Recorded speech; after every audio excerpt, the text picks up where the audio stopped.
Hi, and welcome to episode number 30 of the Introvert Biz Growth Podcast, the show where I talk to introverts who grow their business and make a difference. I'm Sarah Sendek-Roche, and I'm so happy that you're spending this time with me today.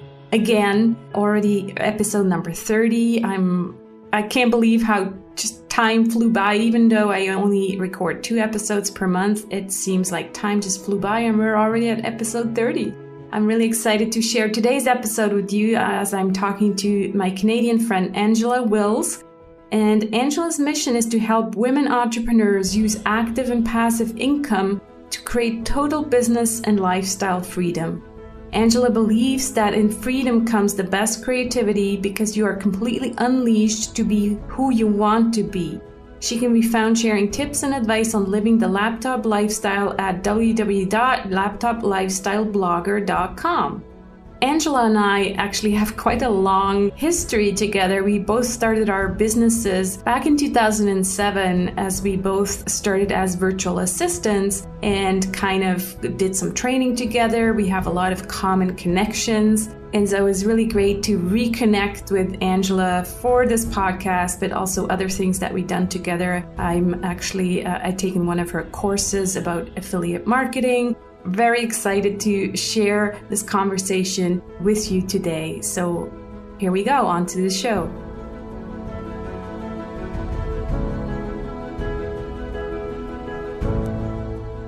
Hi, Angela. How are you today? I'm good. How are you, Sarah? I'm excellent. Thank you. Finally, the sun came out in Switzerland. It's been raining for about 3 weeks. I just couldn't stand it anymore. I'm very happy today that the sun came out. Nice. So, Angela, tell me a little bit about yourself besides the official bio that I just read in the intro, and maybe also a little bit about you. I know we had this discussion. I asked you whether you consider yourself an introvert or an extrovert. And so we realized that it's maybe somewhere in between. There's this term called ambivert. Would you say that you maybe qualify as an ambivert? I think so. And if I can even qualify ambivert down more, I feel like I'm more introvert than extrovert. But whenever I read articles or take the quizzes, it never really gives me an answer one way or the other. So I definitely don't feel like I'm wholly introvert or wholly extrovert, but I think I'm more extrovert. More introvert. Right. More introvert is what I meant to say. Yeah. So tell us a little bit about you and your business, how you work online, what you kind of this community you created for yourself, and how maybe you see that working well for you as kind of more introverted entrepreneur. Yeah, well, I run a community for people who want to have complete business lifestyle freedom. I have set it up so that we have a Facebook group and we do weekly meetings. And I think the part where we connect via webinar was something I would be nervous about by nature, but I've done it so much over the years now. I kind of got over that fear. Like even speaking in front of groups would have made me nervous. Like if I were to do it in person, even with a group of like 4 or 5 people, it definitely works for me online. And I'm just so used to doing webinars and meetings and things like that. Like I just love that. Now I love to connect with my, members in that way. Emails, make it super easy for me to connect like I'm speaking to a friend almost. Just in the kind of an overall picture of my business and what I do, I send a lot of emails. So I email people probably once every day, maybe more, depending on different groups I'm emailing. And then I have my membership in a Facebook group and we connect in there and we have weekly webinars. So yeah, I've really created this community that I work entirely from home with that definitely feeds my ability to kind of work from the comfort of home. Yeah, and you decided that the email that you just sent out earlier today is all about, I guess, Mother's Day, because yesterday was Mother's Day. And so you kind of gave us the reasoning why you wanted this lifestyle business, right? Because you also have a little girl. How old is she now? She's three. Yeah. And I also have a son who's 15. So he was actually he was the initial reason. So what I put in the email was the mother of all reasons to start a work at home business. And, absolutely that was the beginning motivation. And I always thought that I might have more kids. So that was always a driving factor, even after he went to school. But then there was definitely the motivation of the freedom was a big one. But definitely it was so important to me to be able to have the freedom to be home with my kids and do those things. So yeah, that's what that email was about. And I almost sent it on Mother's Day, but I was like, no, the day after is good. So basically you have created a business that fits your own lifestyle and you just work around your family's schedule. And you don't have any kind of fixed, 9 to 5 kind of schedule anymore, right? Absolutely. Yeah. And it's been a constant adjustment having had my daughter. Like once I had my son and he was grown up, he was in school, I basically worked, like most moms who work at home during school hours, right? So it was more of a regular set pattern. But then, add a baby and they don't work on schedules and they're not in school. I've had constant adjustments as she's grown because in the first few years, lots of different stages going on with her sleeping, not sleeping, and all kinds of stuff. So yeah, I mean, it's been the ultimate test of what I built having a child after I've built this business to give me freedom. It was a really good test and a real good testimonial to what I promote. So it's been fun.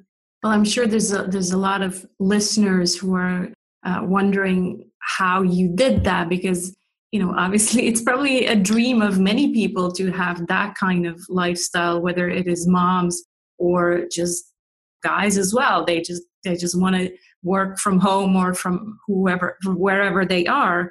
And so maybe you can tell us a little bit about your different revenue streams and how you generate revenue. You mentioned the membership, you mentioned Facebook groups. Tell us a little bit more about how you actually make money just writing emails, because people might be thinking, what does she do? She's writing emails all day. Right. Yeah, for sure. The emails are a huge part of it because that's a connection with my audience. But there's definitely, there's income streams and business models basically that I'm using.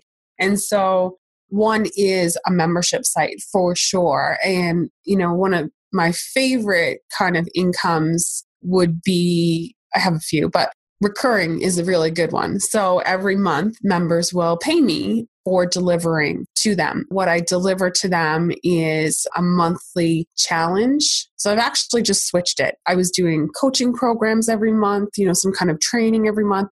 But now I've decided to switch it to a challenge, which is basically the same thing, but I'm giving them a set end goal and saying, okay, this is what we want to do by the end of these 21 days. I'm doing 21-day challenges. So I'm going to deliver that every single month. That's consistency of a product delivered to them. I'm giving them the community in a Facebook group and also a community in weekly meetings. So I'm definitely working other than the emails. But so one of the income streams is the membership site. Another income stream I do, and I know you do this as well, is coaching programs. So I do group coaching that will consist of one really focused topic, and we will have things like webinars, and we'll have a separate private Facebook group and just a limited number of people in this coaching program where I help them through some kind of major topic that is going to help them grow their business. That's the model. That's the second main source of income. And I also do affiliate marketing, which I love. It's just, another way to share some awesome stuff with my people. And I get, I get an affiliate link as an affiliate. I tell people about a product, and the product creators reimburse me with a commission. So that's what goes out in the emails, or at least in some of the emails. And that's how you basically make some money just by sending out emails, right?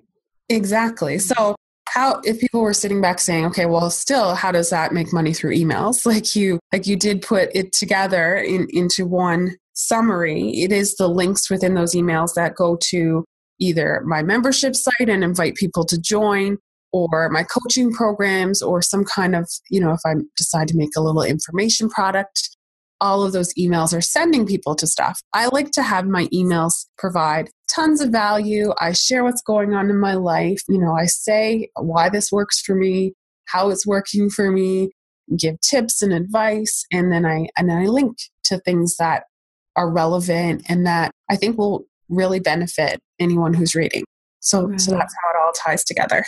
Yeah. And I think that's important what you just said, because anybody can just, send out links and try to make money from that. But what you did, and I think it's important to put that into perspective as well, because probably when you just start out, that won't work, because you have to have some kind of relationship with your audience, and you kind of build that over a bit of time. I'm not saying it's going to take years, but at least you need to give it some time where they get to know you. They see that you deliver value. They see that you share what works and also what doesn't work. So you don't come over as this person who's just trying to make money off of them. I am on your list, and I know you do this really well, because it feels like it's authentic and honest, right? So I think that's important to share here as well. Very important, for sure. And you can't fake it. I don't believe you should fake it. I can't say for sure if you can or can't fake it, because I don't fake it. But the results you're going to get, the most authentic, the best you're going to feel, is if you just really believe in what you're promoting and what you're talking about, sharing that in a really, really authentic way. I mean, I wish for anyone to have the lifestyle I have. Like, I'm super passionate about that. And, I'd wish for anyone who wants it, and any of my friends who are saying how stressed out they are about work, I want it for them too. But, I want it for anyone who's coming to my list and saying, I'd love to have this lifestyle. I absolutely want it for them. So that's kind of where I write from every time I think about what I'm sending people. That's so true. Let's talk a little bit about your introverted superpowers, or maybe they're extroverted superpowers. We'll figure it out as we go. But what do you think is one strength running the business the way you run it? And from my point of view, there's a lot of introverted qualities, because you like to be by yourself. Basically, you're on your own a lot of the time, writing these emails, you're working by yourself. And in my experience, extroverts, like pure extroverts, have a more difficult time just sitting by themselves at home, doing their thing all by themselves. So in your opinion, what's your introverted superpower? Yeah, and I think it is an introverted. The first thing that came to mind to me is I do great with relationships and friendships and stuff. Like, I focus and I'm most comfortable in a one-on-one type of situation. Like podcasts like this, it's one-on-one. When we get into like 4 or 5 people, or like a whole bunch of people, I start to get a lot more uncomfortable if I'm somehow leading or being an important contributor to it. The strength in that is that I have been able to build some really amazing connections with people, and we've helped each other. We've worked together. Like, there's just so much that comes out of building good relationships in business. And that has just been something that just felt natural. It's been natural. I believe a tendency of my own personality that has been just incredibly important to building my business. Mm-hmm. So I would definitely say that's it. Yeah, that's a good point, because it's interesting that during some other conversations, I think something that introverts might also be struggling with is the idea of asking for help.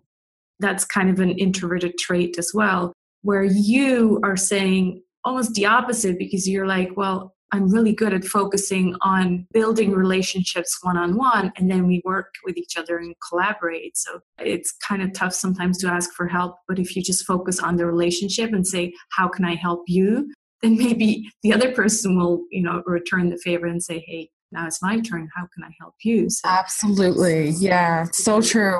Because I do have a problem asking for help. I actually do struggle with even asking my own affiliates to promote and things like that. So I definitely have the tendency you're talking about, where feeling very uncomfortable saying, can you do this for me? Right. But when I feel like, absolutely, like you just said, if I promote them first, I'll be like, hey, what can I do to promote you? And I want to, when they have good stuff, I want to share it with my people. And so it just works out to be more of a friendship than me just asking them for stuff, right? Right. So, yeah. That's kind of cool how we just realized that, because on other episodes, people were mentioning this difficulty to ask for help. And I'm like, well, maybe you don't have to ask for help. You just say first, how can I help you? Anyway, let's talk about there's the strengths, and then there's the weaknesses, or I like to call them challenges. So what do you think is one of the challenges, maybe besides asking for help? Yeah, I actually thought the same tendency is also sometimes a challenge. Like, it definitely helps to build those relationships. But when it comes to creating new ones, I do kind of stick to the people I know, where I know that growing bigger and making kind of, what is it called? Reaching a new level kind of thing in my business. So I'm experiencing a lot more growth, requires new things. So I kind of get comfortable in knowing the same people, comfortable in doing the same things. Mm-hmm. And I feel like that is a tendency of, just kind of being comfy where I am and, not meeting new people who I don't necessarily know and haven't built long-term relationships, because a lot of the people that I've worked with, I've known back like 10 years or more. So, I'm super comfortable with those people. I'm certainly good once I get ball rolling with someone, but to reach out to new people is sometimes difficult. So it's also a weakness, because I think it's been a challenge. And recently I've had so many people asking me to do interviews, which has opened my eyes to see like how much I enjoy talking to those new people. They've reached out to me. So I think to overcome that challenge, I've been taking like every interview, and it's been on Zoom. So you're meeting like face to face, which I've just loved. It's made me realize, this is really good. This is really nice to be talking with new people, allowing them to share my message.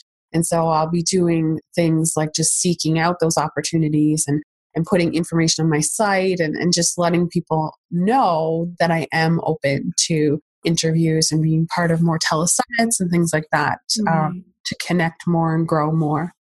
I think that's a good message here. It's because we are passionate about what we do, about our message. And so again, it's a one-on-one situation, those interviews. We get to talk about what we're passionate about. We're not selling ourselves, which sometimes is difficult for introverts, but we're just talking about our subject matter expertise. And I think you're right. Creating more of these opportunities is actually a good way to grow your online business as an introvert. So let's go to an aha moment, a moment where you had this incredible aha and you're like realized something, whether it is for your business or your life, or where you realized that you were an introvert or something.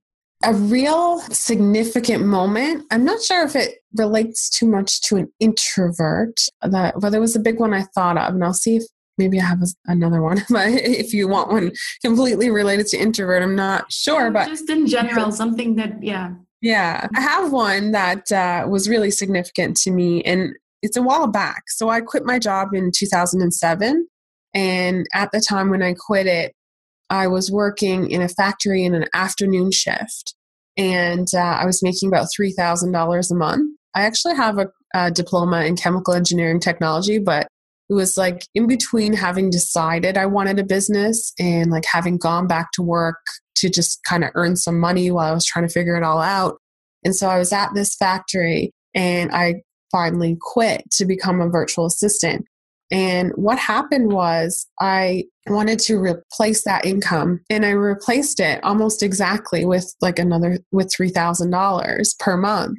After a while, like probably about a year, I realized that I was like limiting myself to that income amount. I had just, kind of set it at 3,000 because that was what I needed to replace and quit. And I just, I think in your mind, when you've set this kind of limiting amount of income or a limit on anything, which can be related to introverts as well, because you limit, you think you can't do something, right? And it's just a limiting belief that I was at 3,000 and that was just what I was going to earn. But it just like occurred to me at some point when I was just trying to obviously probably raise my income. So that was an aha moment where I was like, this mindset is just keeping me here. And I need to fix that. And that was an aha moment because it just made me realize, and so much over the years as I've grown, like it made me realize how much mindset has to do with everything. I was just on a retreat in Tuscany with some other entrepreneurs, and one of the participants was a hypnotherapist. And she actually had us, she gave us a session basically on money mindset. It was amazing. I can't say that I was totally, zoned out and hypnotized. I was still there. But she actually explained to us after that it doesn't matter. Your subconscious still listens and registers what she was telling us. And so she kind of ingrained this trigger in us that whenever we look at the color green, that we think of abundance and success and whatnot. It's totally important, your mindset. That's awesome. Right? And I think sometimes we need reminders again as well.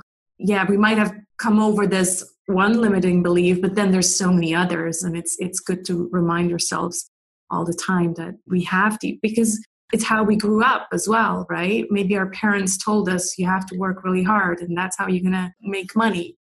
Well, that's a limiting belief because maybe it doesn't have to be that hard. It doesn't have to be that difficult.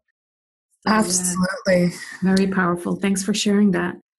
Let's get to the 3 golden nuggets, as I like to call them, where you share some of your personal tools or habits. The first one is a personal habit that you think, something you do on a regular basis that contributes to your success.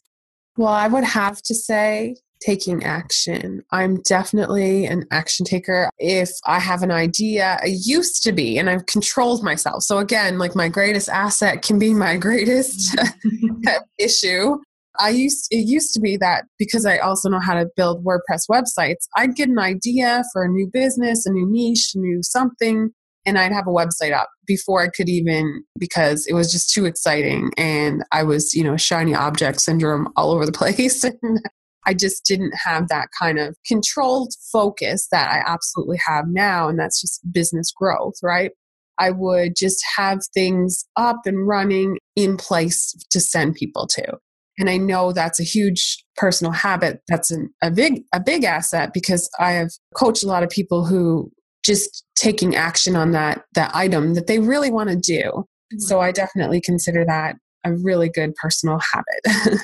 Yeah. And it's true. You just need to launch and deliver. But like you said, sometimes it's also kind of a risk because you want to do too many things. And I experience the same thing. And sometimes I have to refocus and say, really? Do I need to create this thing? I had to learn actually habits to control that habit. So what I would do if I launched sites after a few years, and I don't even really do this anymore, but I would be like, okay, giving myself a talk, right? Okay, if you're going to launch this site, you have to build it and then you have to sell it. So it was like, I had courses on WordPress and I was like, okay, I'm going to build a site on this exciting topic that I think is really fun and that a lot of people might be interested in. And then I'm going to sell it. And so I would profit from that habit that could be a bad habit because I just sell it off to people that had taken my course or who were on my list. I was able to build some businesses out a little bit for people and give them a jump start. So it was actually ended up being a good thing. Oh, that's a nice idea. So rather than you running all these different sites, you just said, okay, here. Yeah, hand them over. And, that was a little tough, but it was probably easier than stifling my excitement to do some new things. And also that excitement fuels creativity too, right? So sometimes it was useful to me.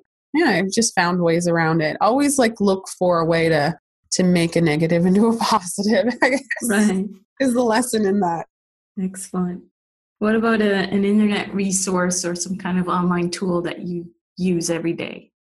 Yeah, I've been really trying to, again, on the focus thing, just keeping distractions away. And I was recommended this tool called StayFocusd. It's an extension for Chrome.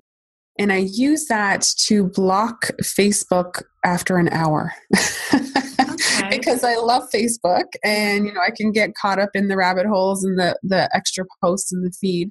I do try to avoid those. But if I need to do like business posts, because I do have a lot of, I have my group for my membership and I have groups for my group coaching programs and I have my Facebook page and things like that. So I actually need to be on there to do business, but I can do those from a tool called Hootsuite, which probably a lot of your listeners have heard of. And so it actually makes me a lot more focused, even on the things that I realize I don't necessarily need to be in Facebook to do, like planning and scheduling posts in Hootsuite instead, to save that time on there. So it's StayFocusd, which is like a Chrome extension, right? Yeah, it's an extension for Chrome, but I think it's for if you use other browsers, I think that they have it too. All right, excellent. I'll make sure to put a link to that in the show notes. And finally, what kind of book would you recommend to the Introvert Biz Growth audience and why? Well, since I mentioned money and, creating a monthly income goal and all that I had to do during my aha moment, I really love Profit First by Michalowicz. I think that's how you say his last name. Even after many years, I've been just kind of studying money management and trying to really make sure I'm really aware of my money and, just getting better and better, because I've had plenty of years where I was not good at managing my money. But this book just came to me recently, and it's really good at explaining a method of managing your income and the money that comes in for your business in a way that really makes sense without getting into too much of the book. I think that's probably the best I could explain it, but it was really insightful in a way that I've never heard anyone explain how to put your profit first, basically, and make sure you do have profit for your business and make sure you're paying all the expenses and the taxes and all of those things, and that they're not just really stressful things to deal with in your business. They're just part of how you run. Sounds interesting. And it's not too much number oriented, because I'm not a numbers person. So it's more like big picture. And so maybe I can explain a little bit of it, because it's hard to say, without telling you how to do. So it's like, okay, let's say you made like $1,000 in a month. And so it's saying you take a certain percentage of that and you make it your profit. And it is like, to start, he says do 1%. So that would only be $10. So he's like really easing you in, but you actually want it to be higher, right? You want your profit to be 50%, 20%, whatever works for your business. So there's definitely some figuring out of numbers where you'd have to sit down and look at it and figure out what percentage should be your profit. Right. But once you do that, the actual process of putting it into play is I take my profit out first, and that allows me to realize that this is, you don't just take out profit, you take out, your taxes and all that. So there's a percentage, but it's an easy thing to do every time you get money. So every time, this much goes here, this much goes there, then you know what you have to work with versus, a lot of people the money will come in and then it'll just get distributed in all kinds of random ways based on what is urgently coming up, right? So it does make you look at your money and look at some numbers. So I have to say. I know it's probably something that we all should do. And I've read other books on the topic before, and I know I should, probably manage it better. But it's just something like, I don't like it either. I really don't like it either. So coming from my perspective of, I wish I could do, like, I've got a spreadsheet for my taxes and I wish I could have that all done ahead of time, but I leave it as last minute as possible. So I don't do mine either, but this actually really, I thought was really helpful even for so I think we sound similar in that way. So I thought it was good. And like a lot of the book isn't math. No. Okay. So it's more like, so it's understanding that you're in this for profit and you're running a business, not a hobby. And so then obviously it's also, well, how do you do it? And then that's where the numbers come in. Absolutely. And there's stories in it. Like one that stands out to me is like he was making a lot of money, but he wasn't running it all properly. So he basically had no money. And then he's sitting down with his wife, telling him like how bad the money situation was. His daughter went and got like a piggy bank and brought it down and said, here, you can have my money. You know, like it just kind of pulls on emotion and sharing with you, you know, this is why you got to do these kind of things, you know, your kid coming to you with their piggy bank when you're not managing your money that's coming in. Knowing this will actually create the kind of thing where you're not always catching up, and it's the kind of business you want to have, right? Yeah. And my community is obviously about money. You have to make money in order to, you know, that's why you run a business. But in the end, you want to make more money because you also want to make an impact. You want to make a difference. And so it's not just you want to make money to buy yourself a Porsche or, you know, the latest Prada handbag. That's also what I noticed with the more introverted people. We're not all about, you know, showing off our latest materialistic things, but we're more about changing the world, even if that sounds like a huge challenge, but that's what we want to do. We want to help people make a difference, and by making a difference ourselves.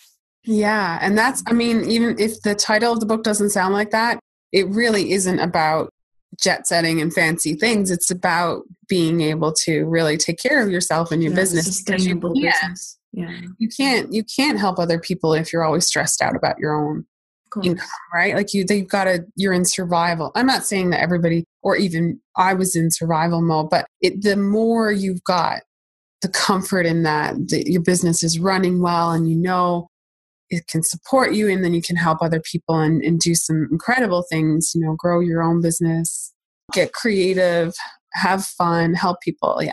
All of it. Exactly. Yeah. I mean, I have no invested interest in the book, but that was just a book. But it sounds like a great resource. I will definitely read it. So I'll make sure to, so it's called Profit First. And the author was? Michalowicz. Michalowicz. I'll look it up and put the link in the show notes.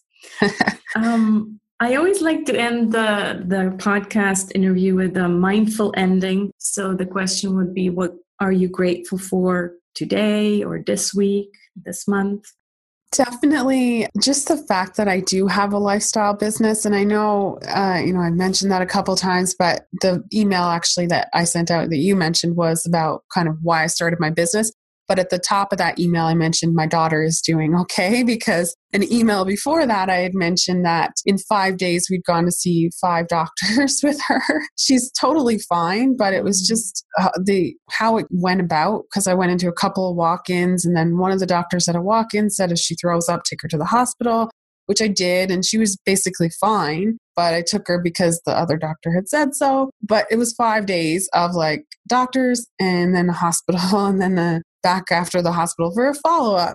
I guess I just have to have figured other things out if I was working full-time, right? So it was like over the weekend partly, but also during weekdays. And she's in daycare for 3 days a week now, but I have worked up to that. It's just, I just feel so grateful that I could go ahead and do that without having to worry about how do I get all of this arranged while I'm working. Right. Yeah, no, I totally agree with you. Every time the kids are sick, well, you're there, and your clients will wait because they'll understand, because you only choose to work with clients who will understand. And yeah, you basically work around the schedule of your own life and family. And sometimes it's tough, you know, we're not saying that it's all easy, but I totally agree with you that it's just so much gratitude for being able to do that. Yeah. Mm-hmm. Well, this has been a wonderful conversation. Thank you so much, Angela, for sharing your story and your successes with us. It has been a pleasure. Thank you so much, Sarah, and to everyone listening. Thank you. I'll make sure to put all the links to check you out and check out your site and what you're doing also in the show notes. Take care. That's it for this episode of the Introvert Biz Growth Podcast. You can check out the show notes of this episode to get all the links at sarahsanacroce.com/episode 29. And if you don't have it yet, get your free 4-step guide on how to say no to grow. But as I say this, I realize that you probably already have it because I've been saying it for 30 episodes. So if you really don't have it yet, you should definitely get it at sarahsandicroce.com. But that being said, I'm also working on creating some new resources. I'm thinking of creating a compilation of all the great books that my guests have mentioned to get you that as a download so you can kind of charge your Kindle with all the great books. That's something I'm working on, or I will be working on this summer. 2 more things. One is I'm working also on the landing page for the retreat, the Introvert Retreat in Sicily, Italy in May 2018. So stay tuned for more info on that. And then the second thing, I do have to admit that it's not always easy to find guests who openly identify as introverted entrepreneurs. So, I can do some searches on Google and search for introvert, but people don't always necessarily say that on their website. So if you are an introverted entrepreneur and would like to be my next guest, or if you would like to suggest a guest, please do reach out to me. Please email me at sarah@sarahsandicroce.com. And that'd be great. First of all, I would like to meet you. Or if you have suggestions for other guests, that'd be very much appreciated as well. And yes, I'll talk to you again in 2 weeks. It seems long, but time flies, and pre-excitement is half the experience. Talk to you soon. Bye-bye.